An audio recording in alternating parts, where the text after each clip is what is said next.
Hi అండి. Welcome to Rajeshwar మరొక కొత్త వీడియోతో మీ ముందుకు వచ్చేసాను. ఇవాల్టి స్పెషల్ వచ్చేసి మనకి ఎండాకాలంలో బాగా ఎక్కువగా వాడుకుంటామండి దీంట్లో calcium, iron and folic acid, vitamin B ఇన్ని పదార్థాలు మనకి పనికొచ్చే ఉన్నాయి అని అంటే మనం దీన్ని ఎందుకు వదులుకోవాలి చెప్పండి. అది ఒక్కటేలాగా కాకుండా కొంచెం వెరైటీగా చేసేసుకుందాం రండి. ఇవాల్టి స్పెషల్ వచ్చేసి సగ్గుబియ్యంతో ఇడ్లీ ఎలా చేసుకుందాం రండి. సగ్గుబియ్యం ఇడ్లీ.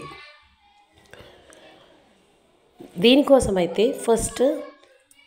ఫస్ట్ టైం మన ఛానల్ చూసినట్లయితే మన ఛానల్ సబ్స్క్రైబ్ చేసుకోండి. మన ఛానల్ పేరు వచ్చేసి రాజేశ్వర్. లైక్, షేర్, సబ్స్క్రైబ్ అండి. ఇప్పుడైతే సగ్గుబియ్యం ఇడ్లీ కోసం నేను 1 కప్పు, వీటిని సన్న సగ్గుబియ్యం అంటారు లేదా నైలాన్ సగ్గుబియ్యం అని కూడా అంటారండి. 1 కప్ సగ్గుబియ్యానికి ఇడ్లీ రవ్వ 1 కప్పు, 2 కప్పులు పెరుగు అన్నమాట.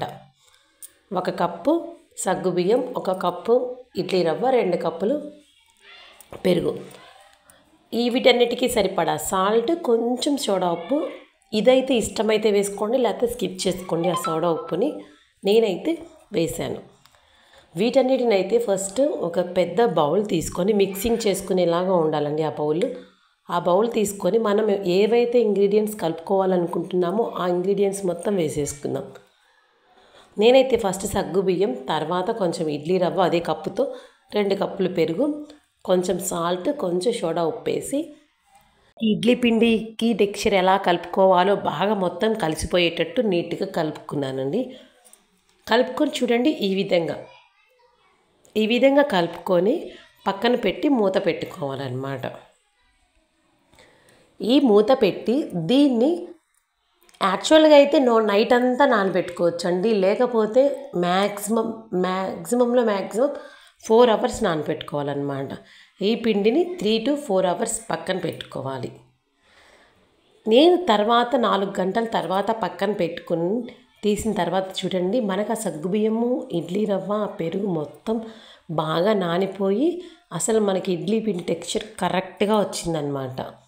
కొంచెం చెప్తున్నానండి, పెరుగు ఈ రోజుది కాకుండా కొంచెం పుల్లగా, మరీ పుల్లగా కాకుండా ఒక రకంగా పుల్లది వేసుకుంటే, ఆ రోజుది కాకుండా అంటే మార్నింగ్ది ఈవినింగ్కి అలా వాడుకుంటే అదిరిపోయిందండి టేస్ట్.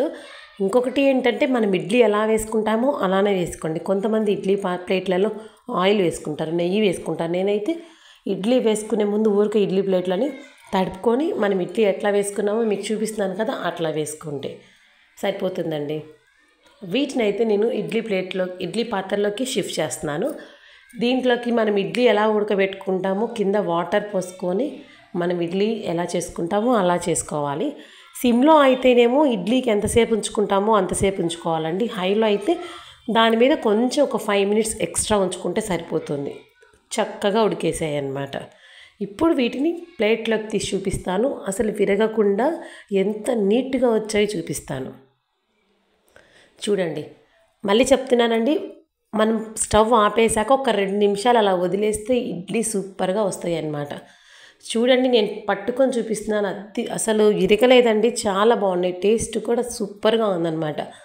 ఎప్పుడు సగ్గుబియ్యం పాయసం, సగ్గుబియ్యము జావా, లేకపోతే ఇంకా వడియాలు అలాంటివి కాకుండా, లేకపోతే సగ్గుబియ్యం గారెలు, చెక్కలు అలా కాకుండా వీటి వల్ల కూడా బరువు కూడా తగ్గుతారండి. బరువు తగ్గడానికి కూడా మనకి బాగా ఉపయోగపడే ఈ సగ్గుబియ్యం ఇడ్లీ రెడీ అండి.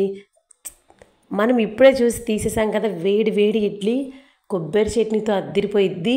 అది కాక దాని మీద ఇలా కారపొడి వేసుకొని పైనుంచి నెయ్యి వేసుకొని తింటే ఏ టిఫిన్ అవసరం లేదండి. ఇంకెందుకు ఆలస్యం, ఒక్కసారి సగ్గుబియ్యం ఇడ్లీ రెడీ చేసుకొని ఎలా ఉందో టేస్ట్ చేసి కామెంట్ చేసి మన ఛానల్ని సబ్స్క్రైబ్ చేసుకోండి. బాయ్ అండి.